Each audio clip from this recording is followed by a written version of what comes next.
Hello friend, आप सभी का स्वागत है ऑनलाइन कॉलेज के यूट्यूब चैनल पर। दोस्तों, आज की इस वीडियो में हम ऋग वैदिक काल के दौरान आर्यों के सामाजिक, आर्थिक और राजनीतिक जीवन के बारे में पढ़ेंगे। आप सभी को पता होगा कि जो आर्यों का टाइम है उसको हम दो हिस्सों में डिवाइड करके पढ़ते हैं। पहला है ऋग वैदिक काल और दूसरा है उत्तर वैदिक काल। तो इस वीडियो के अंदर हम ऋग वैदिक काल के बारे में डिटेल में पढ़ेंगे। तो चलिए दोस्तों, वीडियो शुरू करते हैं। और ये दोस्तों बीए फर्स्ट ईयर का चैप्टर नंबर 5 है। इससे पहले हमने 4 चैप्टर कर लिए हैं। यदि आपने वो वीडियोस नहीं देखी है तो इस वीडियो के डिस्क्रिप्शन में आपको उनका लिंक मिल जाएगा, आप उन वीडियोस को भी वॉच कर सकते हैं। तो चलिए दोस्तों, वीडियो शुरू करते हैं। तो वैदिक काल भारतीय आर्यों के उस युग को कहा जाता है जिस समय पर वेदों की रचना हुई थी। ऋग्वेद आर्य जाति का सबसे प्राचीन ग्रंथ है। भारत का ही नहीं, पूरी दुनिया का सबसे प्राचीन ग्रंथ माना जाता है इसको। आर्यों का शेष वैदिक साहित्य को इसके बाद का है, उसको हम क्या बोलते हैं, उत्तर वैदिक काल। पहले को ऋग वैदिक काल और दूसरे को उत्तर वैदिक काल हम बोलते हैं।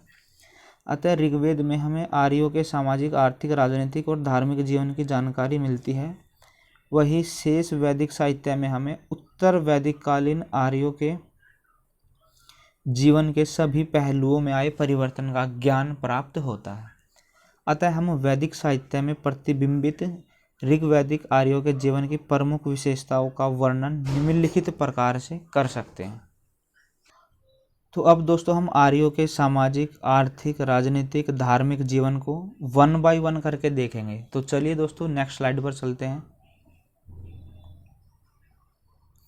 सबसे पहले बात करते हैं सामाजिक जीवन की। ऋग्वैदिक कालीन आर्य बड़े परिश्रमी और धर्मपरायण थे। वे सादा और सदापूर्ण जीवन व्यतीत करने में विश्वास रखते थे। उनमें अतिथि सत्कार की बड़ी भावना प्रबल थी। डॉक्टर BN पुरी लिखते हैं कि जीवन की सादगी और विचारों की श्रेष्ठता उनके सामाजिक जीवन का सार था। तो अब हम सामाजिक जीवन पढ़ते हैं। सबसे पहले हम विवाह और परिवार के बारे में पढ़ते हैं। ऋग्वैदिक समाज की सबसे छोटी इकाई परिवार थी और पितृ सत्तात्मक होते थे परिवार उस टाइम पर। परिवार का सबसे बड़ी उम्र का व्यक्ति घर का मुखिया होता था। उसको गृहपति, कुलाप या कुलपति कहा जाता था और परिवार के सभी सदस्य उसकी आज्ञा का पालन करते थे। उसकी पत्नी का भी घर पर बहुत सम्मान होता था। आर्यों में अतिथि का बड़ा आदर एवं सत्कार किया जाता था।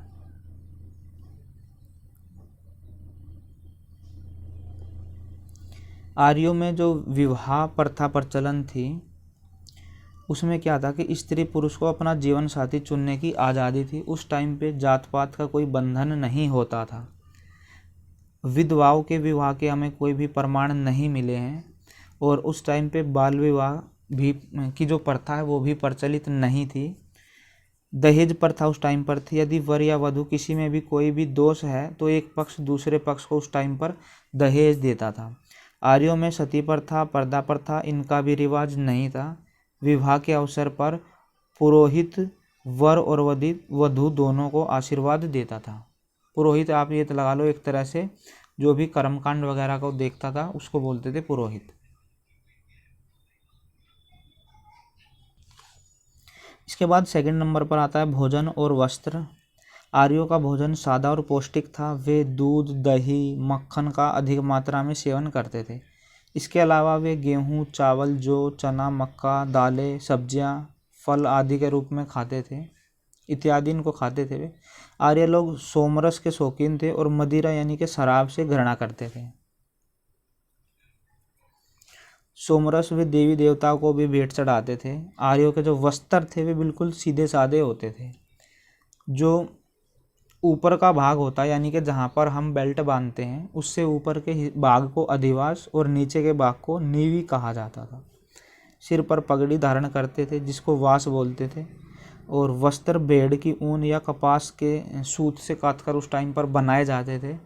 पुरुष बाल घुंघराले रखते थे, दाढ़ी भी बनाते थे। स्त्री और पुरुष दोनों ही आभूषण पहनते थे।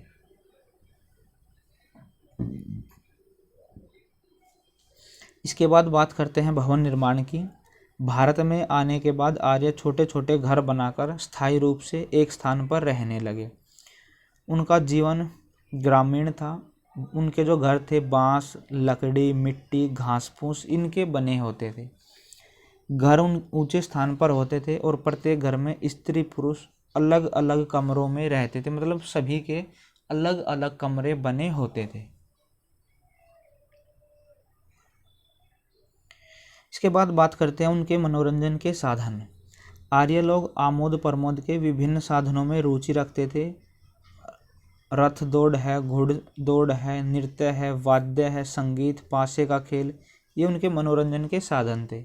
जुआ खेलना बुरी आदत मानी जाती थी उस टाइम पे। यदि बच्चे भी पकड़े लिए जाते थे जुआ खेलते हुए तो उनको भी कठोर दंड दिया जाता था। आर्यों का शिकार खेलने का भी शौक था। स्त्रियां नाच गाकर मन हल्का करती थी। इसके बाद 5th पॉइंट आता है नारी की दशा। ऋग्वैदिक आर्य समाज में नारी को काफ़ी स्वतंत्रता प्राप्त थी। परिवार समाज में काफ़ी सम्मान प्राप्त था उनको। सभा समिति में भाग लेती थी। उन्हें गृह स्वामिनी, अर्धांगिनी आदि नाम से पुकारा जाता था। कोई भी धार्मिक कार्य होता था तो स्त्री की उपस्थिति के बिना वो नहीं किया जाता था। शिक्षा का अधिकार भी प्राप्त था उस टाइम पर स्त्रियों को।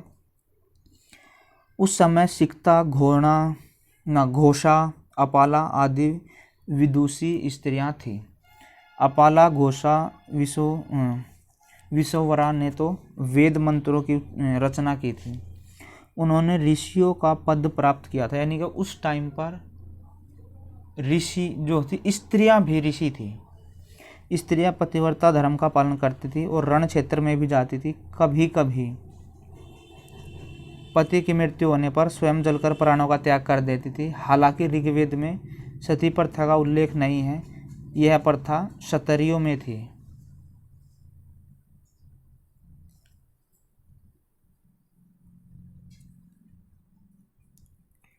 इसके बाद बात करते हैं विद्यार्थी जीवन। ऋग्वैदिक समाज में जो बालक भविष्य में पुरोहित का व्यवसाय अपनाने की इच्छा रखता था उसको ब्रह्मचर्य जीवन जीना पड़ता था। ब्रह्मचर्य का पालन करना पड़ता था।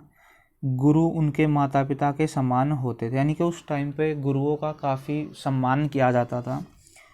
जो शिक्षा थी वो गुरु के घर या गुरुकुल में दी जाती थी।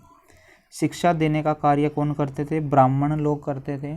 मौखिक शिक्षा होती थी उस टाइम पे। रिटर्न में कोई भी ये नहीं होता था कि कॉपी बनाकर कुछ लिखा जाता था। और शिक्षा का यह क्रम कई शताब्दियों तक चलता रहा। इसके बाद 7वें नंबर पर आता है वर्ण व्यवस्था। ऋग्वैदिक समाज में जाति प्रथा प्रचलित नहीं थी, पर उस टाइम पे समाज में काम के यानी कि व्यवसाय के आधार पर समाज 4 भागों में बटा हुआ था। ये कौन कौन से थे? ब्राह्मण, क्षत्रिय, वैश्य, शूद्र। ब्राह्मण का काम होता था शिक्षा देना, यज्ञ वगैरह करवाना। क्षत्रियों का काम होता था शासन और चलाना, युद्ध करना। और जो लोग कृषि व्यवसाय इनमें लगे हुए थे वे वैश्य कहलाए। शूद्रों का काम होता था जितने भी उच्च वर्ग हैं उनकी सेवा करना। कालांतर में जन्म तथा व्यवसाय के आधार पर जाति बनने लगी और उसके बाद आर्य समाज अनेक जातियों में बट गया। शुरू में काम के आधार पर मान लीजिए कोई वैश्य है तो इसके बाद उसके बच्चे, फिर उसके बच्चे, तो वे सारे वैश्य ही रह गए। तो क्योंकि उन्होंने क्या किया, फिर वो व्यवसाय वगैरह चेंज नहीं किया होगा। इसके बाद 8वां पॉइंट आता है नैतिकता की भावना। आर्य समाज में नैतिकता की भावना विशेष रूप से प्रबल थी। ऋग्वेद में कठोर हृदय वालों की निंदा की गई है। जो लोग धन इकट्ठा करते थे, कठोर हृदय की निंदा की गई है। जो लोग मतलब कि उस टाइम पे जो लोग ज़्यादा धन इकट्ठा करते थे उनकी भी निंदा की जाती थी। उन लोगों की प्रशंसा की जाती थी जो दान देते हैं, गरीबों की सहायता करते थे। मेहमानों की काफ़ी सेवा होती थी उस टाइम पर। सभी लोग अपना जो चरित्र है उसको साफ रखने का प्रयत्न करते थे। अपने देवताओं से भी यही प्रार्थना करते थे कि उनका चरित्र शुद्ध रहे, पापों से वे दूर रहें। तो हमने सामाजिक जीवन पढ़ लिया है। इसके बाद आर्थिक जीवन पढ़ते हैं। आर्यों का आर्थिक जीवन। ऋग्वैदिक सभ्यता एक ग्रामीण सभ्यता थी। इसी कारण आर्य लोगों का मुख्य व्यवसाय कृषि, पशुपालन, था। व्यापारी लोग जल थल दोनों मार्गों से व्यापार करते थे। ऋग वैदिक काल में निष्क नामक सिक्के का भी प्रचलन था। वैदिक साहित्य में वर्णित आर्यों की आर्थिक दशा के प्रमुख इस प्रकार है। शुरू में क्या था, शुरू में जो व्यापार होता था उसमें वस्तु विनिमय प्रणाली अपनाई जाती थी, यानी कि एक चीज़ देकर उसके बदले में दूसरी चीज़ ले ली जाती थी। फिर क्या हुआ, उसके बाद गाय का हुआ, क्योंकि उस टाइम पर जिसके पास जितने पशु होते थे उसको इतना ही अमीर समझा जाता था। पशुओं का लेन देन हुआ और उसके बाद वहाँ पे मुद्रा प्रचलित हुई, जिसको हम निष्क के नाम से जानते हैं। आर्थिक जीवन में सबसे पहला पॉइंट कृषि का है। ऋग्वेद के अध्ययन से हमें पता चलता है कि आर्यों का मुख्य पेशा कृषि था। परिवार के सभी लोग मिलकर खेती करते थे। उस टाइम पर गेहूँ, जौ, चावल, दाल इनकी खेती की जाती थी। उस समय कपास, तिलहन की भी खेती होती थी। जो सिंचाई होती थी वो नहरों से की जाती थी। उस टाइम पर नहरों से और बारिश पर डिपेंड करती थी खेती। भूमि को जोतने के लिए बैल, हल इनका प्रयोग किया जाता था। खेतों में खाद का भी प्रयोग होता था। ऋग वैदिक काल में भूमि पर निजी स्वामित्व होता था। खिल्य भूमि सारे गांव की भूमि मानी जाती थी, जिस पर सारे गांव के पशु चराए जाते थे। जैसे हम पंचायती भूमि बोल देते हैं गांव में जो होती है कि भाई ये पंचायत की भूमि है, सरकारी जिसको बोल देते हैं हम एक तरह से, तो उस पर पूरे गांव का ही अधिकार होता है। ये नहीं कि कोई भी बंदा उस पर अपना अधिकार जमा सकता है, तो पूरे गांव के यूज़ के लिए वो होती है। तो उसी तरह से ऋग्वैदिक काल में जो आर्यों के उसी तरह से ऋग्वैदिक काल में जो भूमि होती थी उसको खिल्ला बोलते थे, जिस पर पूरे गांव का अधिकार होता था। इसके बाद सेकंड पॉइंट आता है पशुपालन। आर्यों का पहला प्रमुख व्यवसाय कृषि था और दूसरा था पशुपालन। वे गाय, बैल, भेड़, बकरी, पशु इनको पालते थे। इन पशुओं को पालते थे। गाय का विशेष महत्व था उस टाइम पर। जिसके पास जितने ज़्यादा पशु होते थे उसको उतना ही धनी, अमीर समझा जाता था। और आर्यों में अधिकांश युद्ध गायों के लिए होते थे। पुरोहितों को भी गाय दान के रूप में दी जाती थी। कालांतर में गाय की पूजा की जाने लगी और उसको कामधेनु के नाम से जाना जाने लगा। गाय को पालने में रक्षा करने जो लोग गाय पालते थे या उनकी रक्षा करते थे उनको गोपाल कहा जाने लगा। इसके अतिरिक्त घोड़ा, कुत्ता, गधा, ऊंट ये भी पालतू पशु थे आर्यों के। इसके बाद पॉइंट नंबर थर्ड आता है उद्योग धंधे। ऋग्वैदिक काल में आर्य विभिन्न प्रकार के उद्योग धंधे में लगे हुए थे। जुलाहे सूती, ऊनी, रेशमी कपड़े बुनते थे। स्त्रियां कपड़ों पर कंसीदों का काम करती थी। कपड़ों को रंगा भी जाता था उस टाइम पर। जो बढ़ई होता था वो फर्नीचर, रथ, लकड़ी इनके हल बनाता था। मतलब फर्नीचर का काम हो गया, रथ का, और लकड़ी के हल ये बनाता था। लोहार कृषि उपकरण और सैनिकों के लिए अस्त्र शस्त्र, सुनार, आभूषण, चमार, चमड़े का उपयोगी सामान, और कुम्हार मिट्टी के बर्तन ये बनाते थे। ये उद्योग धंधे थे उस टाइम पर। आर्यों ने चिकित्सा के क्षेत्र में भी काफ़ी प्रगति कर ली थी। ऋग्वेद में व्यावसायिक संघों के संगठन का भी वर्णन मिलता है। इसके बाद अगला पॉइंट आता है व्यापार का। जब उद्योग धंधे होंगे, कुछ मैन्युफैक्चरिंग होगी, तो फिर उसका व्यापार भी होगा। पूर्व वैदिक काल में देशी विदेशी दोनों प्रकार का व्यापार काफ़ी उन्नत था। उन दिनों वस्तु विनिमय प्रणाली से व्यापार होता था। मतलब कि एक वस्तु के बदले दूसरी वस्तु दे दी जाती थी। अब मान लीजिए कोई कुम्हार है, उसके पास मिट्टी के बर्तन है, दूसरा किसान है, तो वो मिट्टी के बर्तन देकर उससे अनाज ले लेगा। और इसी तरह से लोग आपस में एक्सचेंज कर लेते थे चीज़ों को। तो वस्तु विनिमय प्रणाली से व्यापार होता था उस टाइम पर। फिर उसके बाद गाय द्वारा मूल्य का निर्धारण होने लगा। फिर उसके बाद क्या हुआ, निष्क नामक एक सोने की मुद्रा का प्रचलन हो गया। गेहूँ, जौ, धान, कपड़ा, कालीन का व्यापार होता था। वेश्या, साहूकार, महाजन लोग ब्याज पर पैसे का लेन देन भी करते थे। तो हमने आर्यों के सामाजिक आर्थिक जीवन के बारे में पढ़ लिया है। अब हम धार्मिक जीवन के बारे में बात करते हैं। वैदिक साहित्य से स्पष्ट पता चलता है कि आर्यों का धर्म बड़ा सरल और सुसंस्कृत था। उस टाइम पर उनके लगभग 33 देवी देवता थे जिनको प्रसन्न करने के लिए यज्ञ, हवन, मंत्र इनका उच्चारण किया जाता था। आर्य इन सबसे ऊपर ईश्वर की प्रमुख सत्ता में विश्वास रखते थे। वैदिक साहित्य में प्रतिबिंबित आर्यों के धार्मिक जीवन के विभिन्न पहलुओं का वर्णन इस प्रकार है। तो सबसे पहले हम पढ़ते हैं प्रकृति और प्रकृति के देवताओं की पूजा। आर्य लोग प्रकृति के विभिन्न स्वरूपों से परिचित थे। कुछ से तो वे भयभीत थे, कुछ से प्रभावित थे। वह प्राकृतिक देवी देवताओं की पूजा करते थे वे लोग, जिसका वर्णन इस प्रकार है। सबसे पहले हम पढ़ते हैं वरुण के बारे में। वरुण आर्यों का सबसे बड़ा और प्रमुख देवता था। वह सत्य व नैतिकता का प्रतीक था। उसे संसार के सभी रहस्यों का ज्ञान था। कोई भी पापी हो गया वो उसकी नज़र से नहीं बचता था। यानी कि उस टाइम पे लोग पाप करने से डरते थे। वे सोचते थे कि वरुण देवता उनको बाद में फिर क्या करेगा, परेशान करेगा। तो अतः आर्यों में इस देवी देवताओं का अतः आर्यों में इस देवता का काफ़ी डर था और पापों से बचने के लिए वे इसकी प्रार्थना करते थे। वरुण के बाद सेकंड नंबर पर इंद्र आता है। आर्यों का दूसरा सबसे बड़ा देवता इंद्र था। इसे वर्षा, युद्ध इसका देवता समझा जाता था, इसलिए इसकी सबसे ज़्यादा पूजा की जाती थी। वर्षा के लिए इसका स्तुति ज्ञान किया जाता था और इंद्र को आर्यों का युद्ध का देवता भी माना गया है। ऋग्वेद में इंद्र की स्तुति के 250 सूक्त दिए गए हैं। इन दो बड़े देवताओं के अतिरिक्त आर्य लोग अग्नि, उषा, सूर्य इन देवताओं की पूजा भी करते थे। पृथ्वी तथा वायु को भी शक्तियाँ माना जाता था और उनकी भी पूजा की जाती थी। इसके बाद पॉइंट नंबर सेकंड आता है एक ईश्वर में विश्वास।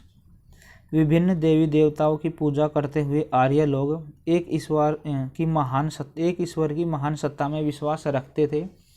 ईश्वर को सर्वज्ञ और सर्वव्यापी मानते थे।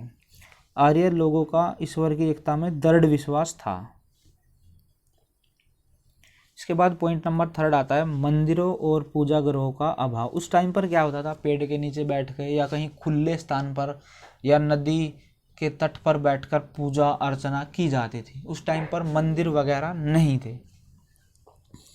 आर्यों ने किसी प्रकार के मंदिर, पूजा घरों इनका निर्माण नहीं कर रखा था। खुली हवा में बैठकर प्रकृति की विभिन्न शक्तियों की पूजा करते थे। उन दिनों पुरोहितों और पुजारियों की भी कमी थी। प्रत्येक आर्य घर पर यज्ञ और पूजा अर्चना करता था। मूर्ति पूजा, घोर तप आर्यों के ये अंग नहीं थे। उस टाइम पर मूर्ति पूजा नहीं होती थी, ना ही घोर तपस्या होती थी। कुछ लोग वनों और नदी तट पर ईश्वर चिंतन करते थे। इसके बाद फोर्थ पॉइंट आता है पूजा की विधि की वे किस तरह से पूजा करते थे। आर्य लोगों का पूजा करने का ढंग सादा और सरल था। वे एकांत, स्वच्छ, खुले स्थान पर आसन लगाकर और मन को एकाग्र करके ऋग्वेद के मंत्रों का उच्चारण करते थे। वे अग्नि जलाकर तथा इसमें घी, दूध, अन्न, हवन सामग्री, सोमरस ये चीज़ें डालकर हवन करते थे। विशेष अवसरों पर घोड़े, बकरी, भेड़ इनकी बलि भी देते थे। यज्ञ जो था लंबी आयु, स्वस्थ शरीर, वीर पुत्रों की प्राप्ति, धन प्राप्ति इनके लिए यज्ञ किए जाते थे। आर्य लोग आध्यात्मिक उन्नति अथवा मोक्ष प्राप्ति के लिए देवताओं की पूजा नहीं करते थे। ना तो उनको आध्यात्मिकता में रुचि थी और ना ही वे मोक्ष प्राप्ति के लिए यज्ञ करते थे। वे केवल पुत्र प्राप्ति हो गई, युद्ध में विजय हो गया या वर्षा करवाने हेतु जैसे इंद्र देवता की, तो इस तरह के अपने काम पूरे करने के लिए वे पूजा अर्चना करते थे। उनका विश्वास था कि धार्मिक विधि के अनुसार यज्ञ पूर्ण होने पर देवता प्रसन्न होते हैं। तो उस टाइम पर ये नहीं था कि वे मंदिरों में जाते थे, पैसा चढ़ाते थे, प्रसाद चढ़ाते थे, कुछ ऐसा नहीं था। खुले स्थान पर बैठकर वे मंत्रों का उच्चारण करते थे। इसके बाद पॉइंट नंबर फिफ्थ आता है शव विसर्जन। ऋग्वेद में हमें आर्यों के शव विसर्जन संबंधी जानकारी मिलती है।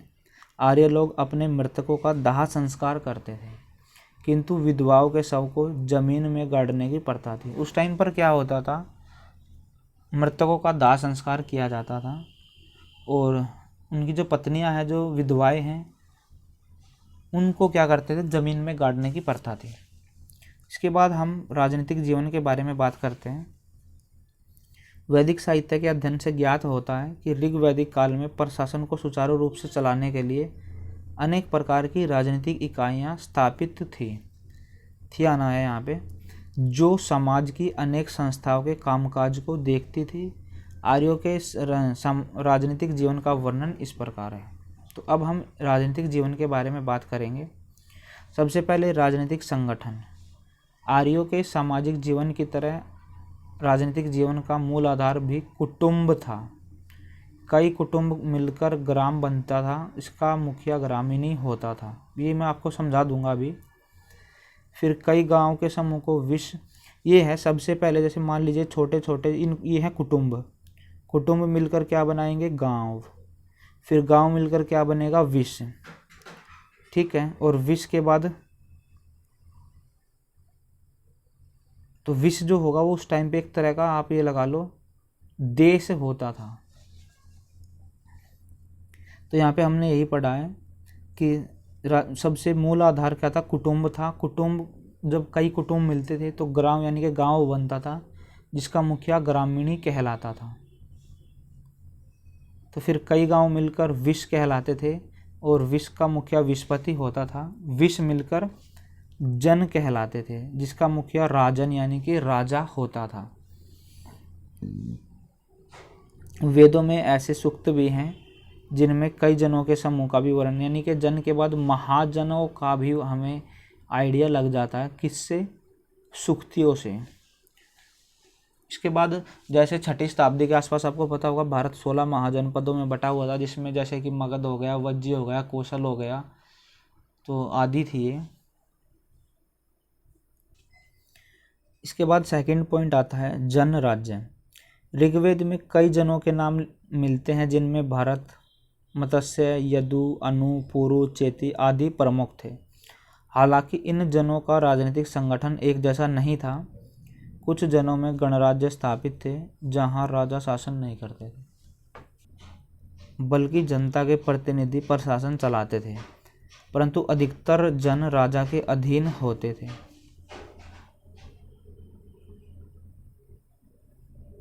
इसके बाद पॉइंट नंबर 3 आता है राजा और उसके कार्य। जन का मुखिया आमतौर पर राजा ही, आना यहाँ पर ही होता था, और उसका जो पद होता था वो पैतृक होता था, यानी कि राजा है, उसके बाद उसका बेटा बनेगा, फिर उसका बेटा बनेगा, और अपनी प्रजा की रक्षा करना उसका सबसे बड़ा कर्तव्य होता था। उसकी सेवाओं के बदले प्रजा उसकी आज्ञा का पालन करती थी। राज्य का सबसे बड़ा न्यायाधीश भी राजा होता था। राजा जो होता है, राजा राज्य में शांति बनाए रखता था, यज्ञों का अनुष्ठान करता था। वह अपनी प्रजा की नैतिक और भौतिक उन्नति के लिए स्वयं को उत्तरदायी समझता था। राज्य में होने वाले प्रत्येक अपराध के लिए स्वयं जिम्मेदार होता था।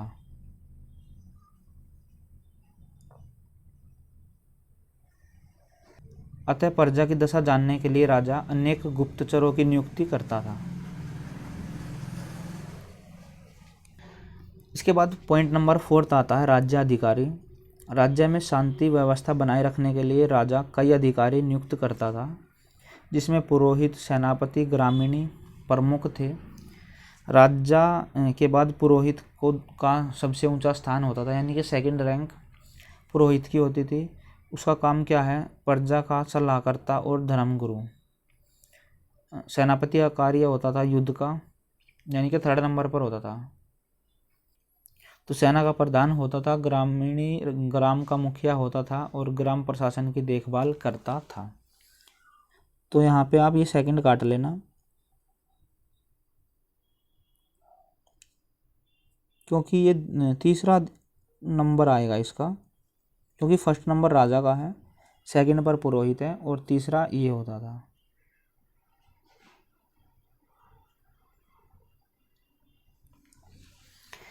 इसके बाद पॉइंट नंबर 5 आता है सभा तथा समिति।